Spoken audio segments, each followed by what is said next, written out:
Buen día, nos encontramos en el programa Restaurantes de México, su servidora Guadalupe Hurtado, y tenemos el gusto de presentarles al chef Rodrigo Yáñez, quien nos hablará de los 300 platos de Moctezuma.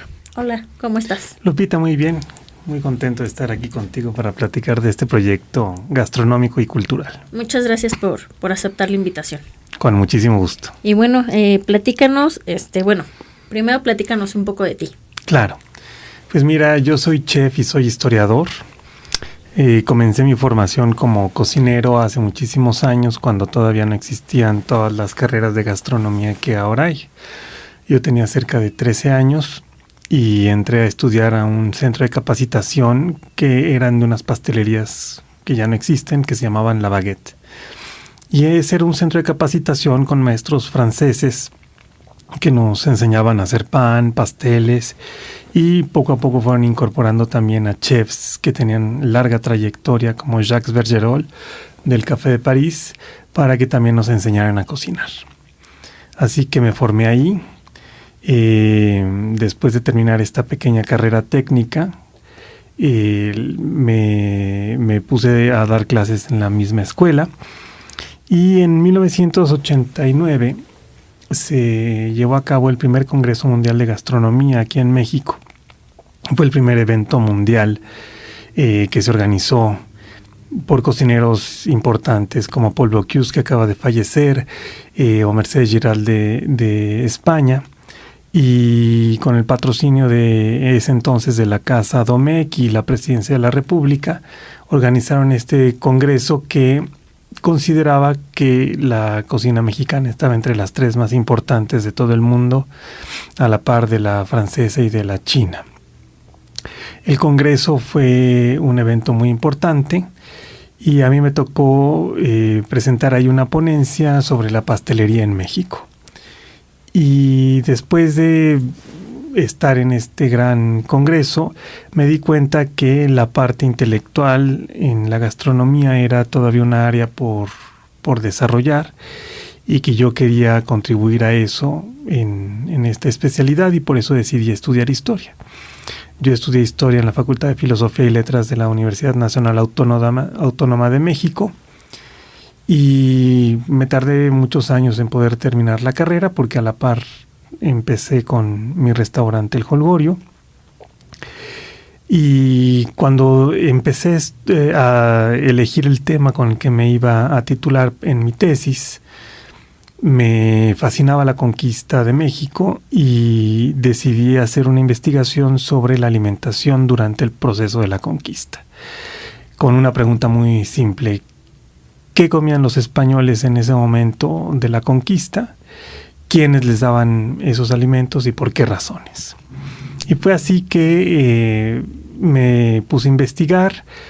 Utilicé a las fuentes primarias que hablan de la conquista de México, que son desde luego las cartas de relación de Hernán Cortés, y también la crónica de la historia verdadera de la conquista de la Nueva España de Bernal Díaz del Castillo, así como el lienzo de Tlaxcala y las crónicas nahuas que recopiló Sagún en la historia de las cosas de la Nueva España. Y fue una investigación que arrojó, digamos, información muy importante o muy interesante, porque cuando llegaron los españoles, llegaron a las costas de Veracruz, establecieron un campamento en lo que hoy se conoce como Antigua, que es esta especie de población que está cruzando el río Papaloapan, y los españoles pues traían un box lunch muy, muy pequeño. Digamos, les alcanzaba como para unas 3 semanas más o menos. Imagínate lo que podían traer los españoles en esos barcos y en esas condiciones tropicales que había en Cuba y en Veracruz. Entonces trajeron algunos tocinos, traían algunos panes que le llamaban bizcocho, porque viene de la palabra italiana biscotti, que quiere decir 2 veces cocido. Y entonces eran unos panes que, para que no se echaran a perder, se horneaban 2 veces para que quedaran como una especie de galleta dura. Y traían también un poco de arroz y algunas frutas secas. Traían desde luego vino, aceite de olivo Y digamos, este box lunch iba a terminarse muy pronto, así que lo primero que le preocuparon a los españoles, y en particular a Hernán Cortés, era ver cómo conseguir comida. Así que nos cuenta Bernal Díaz del Castillo que de repente estaban Pedro de Alvarado y otros conquistadores a caballo en medio de la selva tratando de cazar a un venado para luego obviamente destazarlo y comerlo, y que en medio del bosque, más bien de la selva, se encontraron un poblado. Y entonces entraron a ese poblado y lo que vieron era que en el poblado no había nadie, estaba vacío, lo habían abandonado, y solo había una serie de sacrificios humanos en el templo de este pueblo. Entonces los españoles llegaron, vieron aquellos cuerpos desmembrados y la sangre por todos los altares, y las crónicas indígenas nos narran cómo los indios estaban escondidos detrás de los árboles y viendo exactamente qué era lo que estaban haciendo estos personajes que no sabían si eran humanos o dioses. Y entonces pues los españoles empezaron a llorar y a ponerse angustiados, ¿no? Imagínate si tú te encontraras algo así de repente, pues te asombraría muchísimo. Y en ese momento los indígenas se dieron cuenta que no eran dioses, porque si hubieran sido dioses se hubieran alimentado de ese sacrificio. Así que los españoles, muy asustados, regresaron a lo que le llamaban el Real, que era este campamento. Esa noche pues no hubo que cenar porque no pudieron ni siquiera cazar al venado. Y a la mañana siguiente el cacique de este poblado llegó a donde estaban los españoles con un ejército de cocineras que poco a poco empezaron a hacer el fuego, a poner el comal, a echar tortillas y a darle de comer a los españoles que estaban asombrados con este gesto indígena y desde luego saciando su hambre. Una vez que terminó esta primera comida, pues ya con un traductor que en ese momento era Jerónimo de Aguilar, un español que había quedado cautivo por los mayas y que logró escaparse para llegar a donde estaban los españoles, los caciques indígenas le fueron expresando poco a poco a Hernán Cortés que había un gran imperio, que era el imperio del Mexica, y que el emperador era cruel y tirano con ellos, porque les exigía el pago de tributo muchísimas veces al mes y al año, y eso los mantenía siempre pobres y también muy asustados porque en caso de que no pagaran ese tributo se les hacía la guerra, o a veces incluso sin esta justificación se les hacía la guerra para cautivar muchachos que luego iban a ser sacrificados en el Templo Mayor de México Tenochtitlan. Así que durante todo el trayecto que fue Hernán Cortés de Veracruz hasta la Ciudad de México, fue haciendo una serie de alianzas con todos estos pueblos que fueron afines a él y que le dieron de comer. Un capítulo importante de la tesis es el que narra Hernán Cortés y también Bernal Díaz del Castillo cómo comía Moctezuma. Cuando finalmente llegaron los españoles a la Ciudad de México Tenochtitlan, Moctezuma los recibió en el palacio del antiguo Tlatoani Xayacatl, y estando ahí les tocó ver la forma en la que comía Moctezuma, porque Moctezuma tenía comidas privadas, pero muchas veces también eran públicas, en una terraza del mismo palacio, en donde la gente podía ver cómo se alimentaba el Tlatoani. Hay que pensar que el Tlatoani comía, o más bien le servían todos los días, y los españoles lo recalcan diciendo, y no es cuento, para que digamos que no era una exageración de ellos, ¿no? Uh-huh. Que se les servían 300 platos, y que estos 300 platos eran dentro de 30 guisados distintos. Así que imagínate lo que era cocinar todos los días estos banquetes, en donde primero le mostraban los alimentos a Moctezuma. Había un desfile de todos los hijos de la nobleza náhuatl que vivían en palacio, y iban mostrándole al tlatoani cada uno de los guisados presentados de manera distinta que habían preparado en las cocinas. Yo te invito a que nos imaginemos cómo eran esas cocinas, porque debió haber sido algo realmente formidable. Sí, demasiado, ¿no? Entonces imagínate que llegaban como tributo maíces de todas las calidades y colores de toda la náhuac, que era en ese entonces, digamos, este gran imperio mexica. Había maíz blanco de la zona de Tehuacán, Puebla, había maíz colorado, maíz azul, maíz amarillo, de los maíces grandes y de los pequeños también. Había toda la variedad de frijoles que te puedas imaginar, había todas las verduras y hierbas que se recogían en las chinampas de Azcapotzalco, de Xochimilco, que estaban en estas riberas de la laguna y del lago de Texcoco. Llegaban animales, obviamente, los patos que se cazaban, las ranas, los otros tipos de animales, de aves que había en la zona lacustre, huevos de esas aves, desde luego los insectos, como los chapulines, los acosiles, los escamoles, los gusanos de maguey, y también pescado fresco de la misma laguna o ocasionalmente y como tributo también llegaba de las zonas costeras o de otras zonas que tenían grandes ríos donde había pesca. Entonces, la alacena o el almacén de este palacio era realmente la mejor surtida, yo creo que del mundo y de la historia en ese momento, porque tenía toda la variedad de ingredientes que la tierra bendita de este país nos sigue dando. Y con todos esos ingredientes, las cocineras iban haciendo los menús. Muchas veces los menús tenían ingredientes de temporada, porque pues aquí era muy marcada siempre la temporada de lluvias y la de secas. Entonces la variedad de hierbas o quelites que podías encontrar era muy distinta en una etapa y en otra.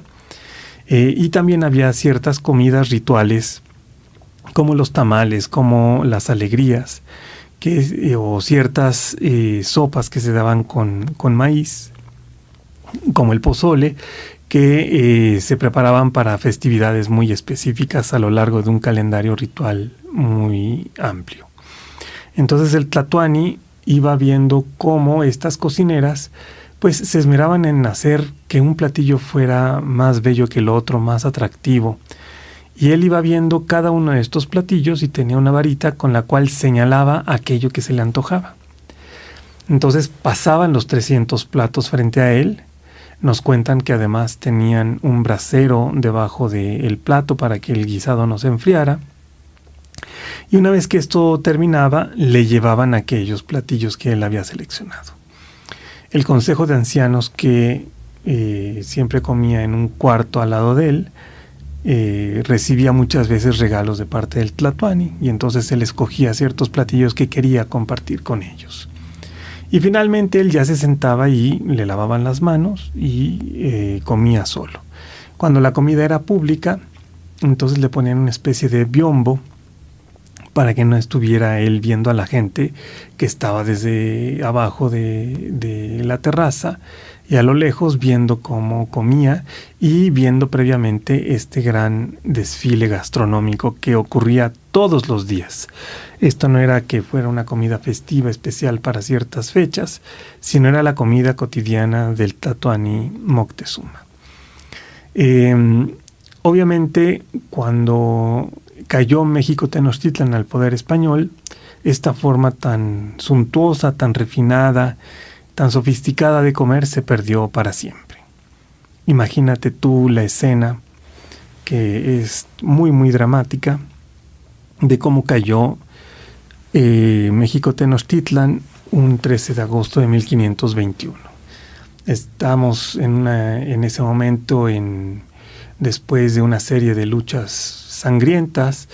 La Ciudad de México ha sido cercada por los españoles y todos sus aliados, y han cortado las vías de acceso a la ciudad para que no puedan entrar alimentos. Entonces, ni de las chinampas de Xochimilco, ni de las huertas de Coyoacán, ni de la zona productora de Azcapotzalco podían llegar alimentos a México Tenochtitlan, y habían además cortado el acueducto de agua potable que alimentaba la ciudad desde los manantiales de Chapultepec. Las crónicas indígenas pues narran cómo no tenían ya nada que comer, buscaban lagartijas, sapos, lo que hubiera en las inmediaciones de la laguna. Los españoles además habían puesto una serie de bergantines o barcos pequeños para patrullar todo el lago y evitar que la comida pudiera llegar también por canoa, por el agua. Y entonces el panorama es desolador. Piensa tú que además es una época que en la Ciudad de México el cielo se cae, entonces llueve muchísimo. Y en ese momento podríamos imaginar a los dioses como Tlaloc viendo desde el Templo Mayor al pueblo sufrir y él llorando, y viendo que esas lágrimas que son la lluvia no están pudiendo aliviar la pena y la falta de alimento del mexica, sino por el contrario hacen más triste y lúgubre el momento. El Tlatoani en ese momento era Cuauhtémoc, había sucedido a su primo Cuitláhuac, y era ya un tlatoani que sabía que iba a tener que rendirse al español. Su nombre es incluso significativo en ese sentido, se llama el águila que cae, y es, digamos, una premonición de lo que iba a suceder con este tlatoani. Él se había refugiado en el pueblo de Tlatelolco. Ahí habían logrado guarecer al tlatoani con algo que le podríamos llamar como un estado mayor. Y entonces finalmente todo el consejo decide que es momento de rendirse porque ya no hay nada que hacer. Hay momentos en que incluso en este consejo se debate si los dioses los han abandonado, y todos concuerdan que sí. Y claro, pues de alguna manera le reprochan a Moctezuma, que ya estaba muerto, el haber sido necio y el no haber actuado a tiempo en contra de los enemigos. Así que finalmente Cuauhtémoc se sube en una canoa. Imaginemos esta canoa poco después del amanecer, él caminando por esta explanada cercana al mercado de Tlatelolco, con la mañana con una llovizna pertinente y pertinaz, y subiéndose a la canoa y dirigiéndose al real donde estaba Hernán Cortés. Finalmente un comando español que iba en el bergantín de vigilancia se percata que había gentes importantes mexicas en esa barcaza que iba hacia el real. Se dan cuenta que es el tlatoani por su diadema de emperador hecha de turquesas y oro, y finalmente lo prenden y lo llevan ante Hernán Cortés. Entonces Cuauhtémoc, fiel a su designio como águila que cae, saca una daga y le pide a Hernán Cortés que en ese momento lo mate. Y Hernán Cortés entiende lo que le está pidiendo el tlatoani, pero decide perdonarle la vida. Hace que se levante, le da unas palmadas en la espalda y lo lleva a que le den de comer. Y en ese momento la comida tan especial que tenía todos los días un tlatoani mexica se perdió para siempre. Nunca más se volvió a servir un banquete de esa magnitud y con todos los simbolismos y todos los ingredientes que confinaba la náhuatl en el tiempo del Imperio Mexica. Solo quedó la memoria en lo que escribieron las crónicas españolas y desde luego en la serie de recipientes que pudimos encontrar, digamos, en las excavaciones del Templo Mayor, o incluso algunas de ellas en Tlatelolco, y que vemos distintas piezas de cerámica de distintas calidades y de distintas regiones de todo el mundo mesoamericano, que eran llevadas como tributo al palacio y en donde, suponemos, se le servía esta gran comida a Moctezuma. Cuando uno va al Museo del Templo Mayor, pues puede ver algunos de estos pequeños objetos, pero sin embargo no nos da una idea amplia de lo que pudo haber sido una comida como la de Moctezuma. Sí vemos la sala del tributo, donde vemos parte de estos ingredientes que mencioné al inicio, que llegaban como tributo, pero es un ejercicio de imaginación muy importante el pensar cómo podría haber sido este desfile con cada uno de los platillos y cómo esta forma de disfrutar la comida que tenía el Tlatoani pues era algo muy especial, y yo creo que es algo digno de rescatarse como patrimonio cultural. Así que me di a la tarea de, una vez hecha esta investigación histórica, de ver cómo podríamos rescatar hoy en día, ya que la comida mexicana está en uno de sus grandes momentos, después de tantos años en que se ha ido profesionalizando poco a poco el oficio de cocinar, y donde además organismos como la UNESCO han reconocido la cocina tradicional de Michoacán, y de alguna manera eso empapa a toda la gastronomía mexicana. Me parecía importante que, si eso se había perdido por una situación penosa de una conquista militar, pues nuestra creatividad y entusiasmo podían rescatarla y volverla a poner al día. Y fue así que, después de cierto tiempo, contacté con el maestro Luis Equigua.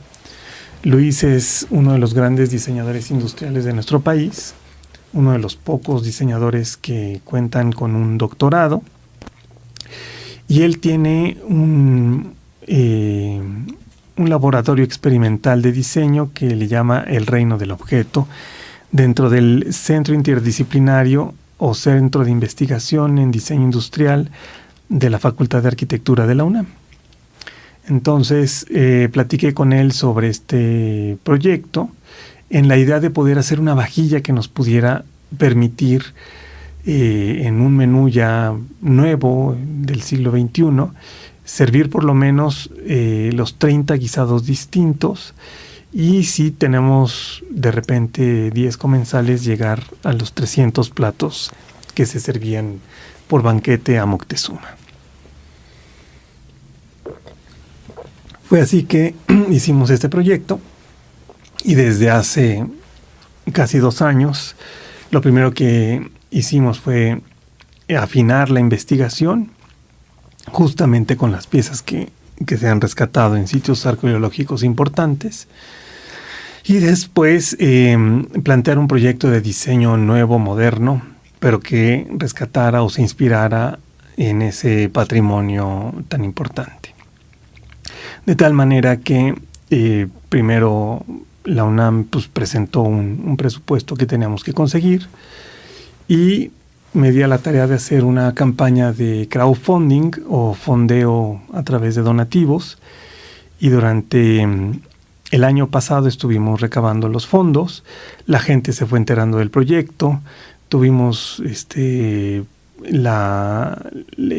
buen ánimo y el apoyo de muchísimos medios de comunicación y de muchísima gente que se fue interesando en este rescate histórico y que fueron haciendo sus aportaciones. Así que una vez que cubrimos la cuota que se necesitaba para poder desarrollar este proyecto, empezamos a trabajar. Se pensó primero en hacer las piezas con cerámica de alta temperatura. La cerámica de alta temperatura es el material ideal para hacer proyectos creativos que tengan utilidad gastronómica. Es, digamos, el mejor material para hacer soportes gastronómicos o vajillas especiales para cocinar. Pero, dado que el proyecto tenía esta connotación histórica, quisimos resaltar y rescatar para el diseño aquellos elementos que son como muy tradicionales de la cocina mexicana, o por lo menos de los utensilios con los que se prepara la cocina mexicana. Así que utilizamos la piedra de basalto, que es esta gran roca volcánica que utilizamos normalmente para los metates y molcajetes, y con ella diseñamos 2 piezas. Una de ellas le llamamos el chalchihuite. El chalchihuite es el glifo o dibujo de las gotas de agua, y el dios Tlaloc, que es el dios de la lluvia y de las aguas, tiene como una anteojera hecha de este glifo, que es una especie de dona, 2 círculos que conforman este aro. Y entonces hicimos un diseño muy particular para que el comensal, cada vez que esté sentado, tenga como un plato base esta pieza de basalto. Y estuvimos viendo que muchos de los platos que se lograron rescatar, o de los braseros que se mencionan en estas crónicas, eran una especie de platos que tenían 3 patas o trípodes. Y entonces diseñamos también una pieza con 3 patas hecha de basalto, con una especie de molcajete que no está hondo, sino plano, y es una pieza realmente muy muy hermosa y muy estilizada. Además conseguimos una piedra volcánica muy cercana al Popocatépetl, en una comunidad que se llama Río Seco, que es una piedra no tan porosa como la mayoría de los molcajetes, sino mucho más cerrada. Y los artesanos de ese pueblo, después de muchísimos intentos, lograron finalmente hacer una pieza magnífica y majestuosa a partir del diseño que se creó en la UNAM. Otras de las piezas están hechas con maderas preciosas de la zona tropical, y ya esta pieza le llamamos la malinali, que es el glifo de la hierba que se retuerce, uno de los signos del calendario esotérico de los antiguos nahuas, y que simboliza las energías del cielo y de la tierra que se van entrelazando, formando una especie de cadena en espiral. Entonces esta pieza está hecha con una madera clara, que es el banac, y otra con caoba, que es oscura. Y entonces cuando uno pone esto en una mesa con 10 comensales, se hace una especie de serpiente, o de 2 serpientes de 2 colores distintos a lo largo de toda la mesa. Y en esta serpiente hay una serie de pequeños orificios donde se encajan otras piezas hechas de cerámica de alta temperatura, donde ya va propiamente la comida. Entonces el comensal puede ver, como lo veía Moctezuma cada vez que se le mostraban los distintos guisados, las distintas opciones que le puede preparar una cocinera tradicional o un chef, y ir tomando y degustando cada uno de estos platillos como quiera.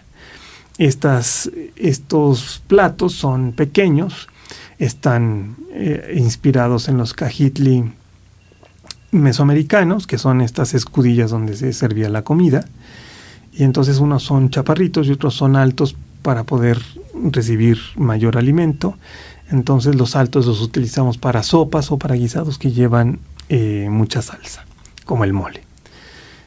Tenemos otra pieza también de cerámica de alta temperatura para servir los tamales, y esto se ensarta perfectamente en la primera pieza de basalto que mencioné, de tal manera que a lo largo de un menú de 5 tiempos uno puede ir en cada tiempo probando 6 degustaciones distintas, de tal manera que si multiplicamos los 5 tiempos por los 6 guisados nos dan 30 guisados. Y si esto es una mesa compartida de 10 comensales, ya tenemos los 300 platos de Moctezuma. La idea de esta vajilla es obviamente servir estos menús especiales.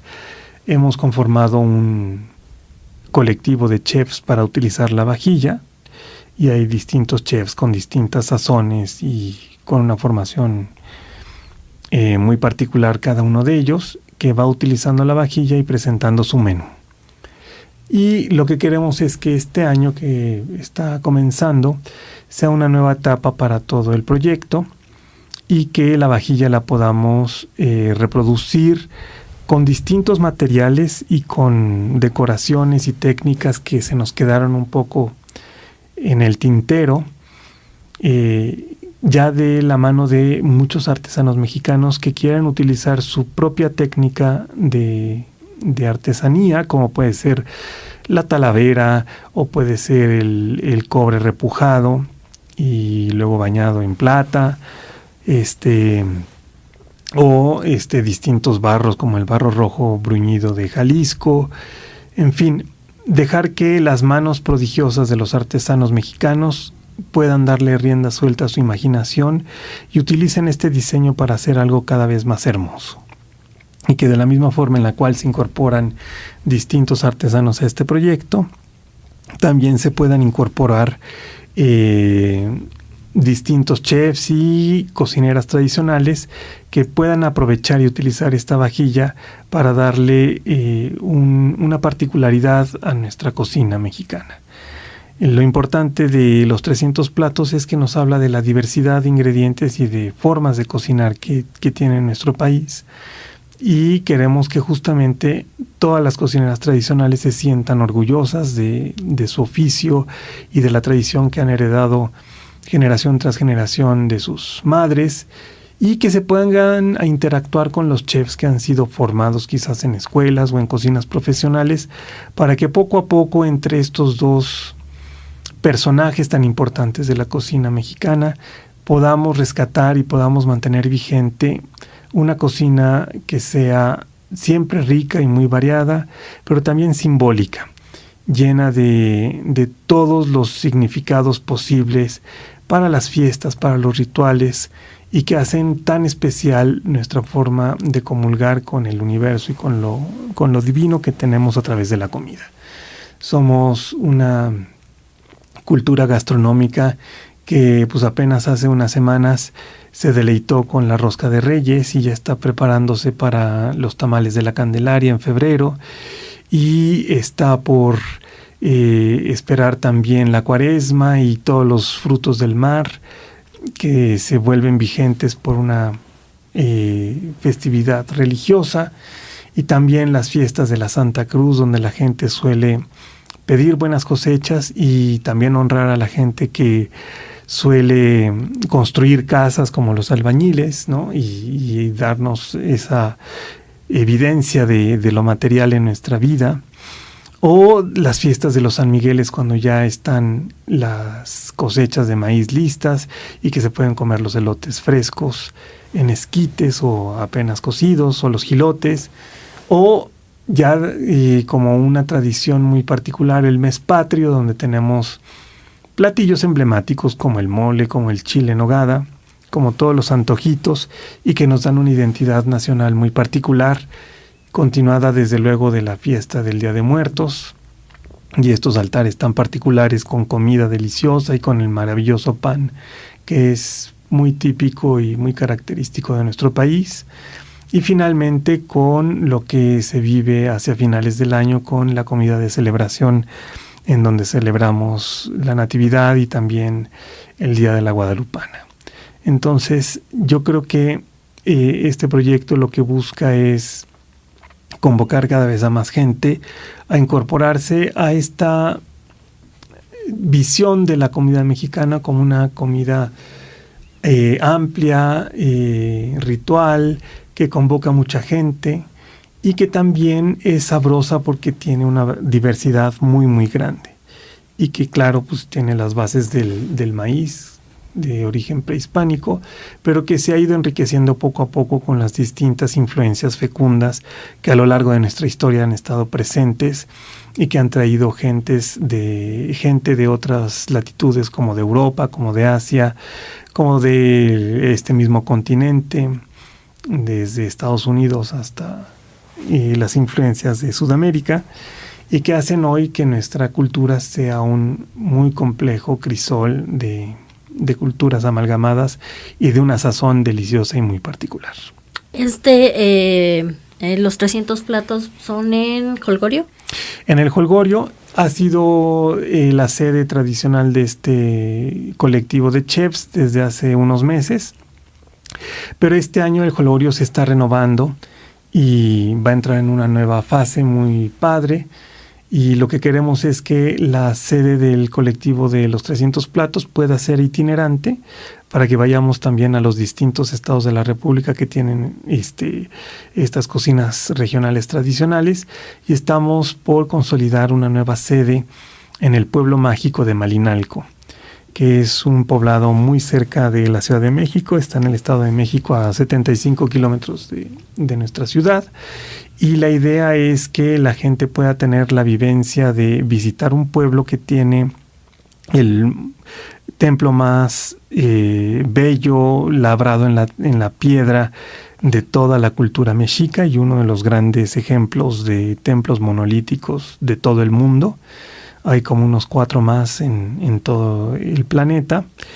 Y ver cómo era la sede donde estos guerreros águila recibían la mayor investidura militar en una serie de iniciaciones en esa pirámide, y que después de la conquista, si bien el templo fue abandonado y medio destruido, se construyó un convento agustino que tiene los murales más bellos del Renacimiento en México y que tiene en estas pinturas todo un código maravilloso de aromas y sabores del México prehispánico que en sí conforman el arte de catar de los antiguos nahuas.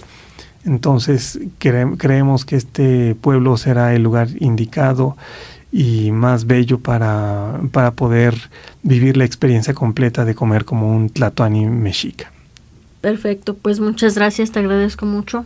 Menciona tus redes sociales, por favor. Claro que sí. En Facebook yo estoy como Rodrigo Llanes Castro. Mi Twitter personal también es @RodrigoYanes. La red del restaurante es El Jolgorio Cibeles. Estamos como tal en Facebook y en Twitter también. Tenemos 2 páginas de los 300 platos, una que describe los menús y el perfil de los chefs que están en este colectivo de alta gastronomía, y es www.los300platos.com. Los 300 va con número, y lo pueden buscar también en Facebook, y ahí van a encontrarse con 2 páginas, una que habla sobre el colectivo y otra donde yo he podido verter todas las imágenes de la investigación histórica que hicimos alrededor de la vajilla y que contienen investigación en distintos museos y de distintas épocas. Entonces yo los invito a que nos sigan y los mantendremos informados sobre esta convocatoria para los artesanos y para los chefs y cocineras tradicionales. Rodrigo, muchas gracias.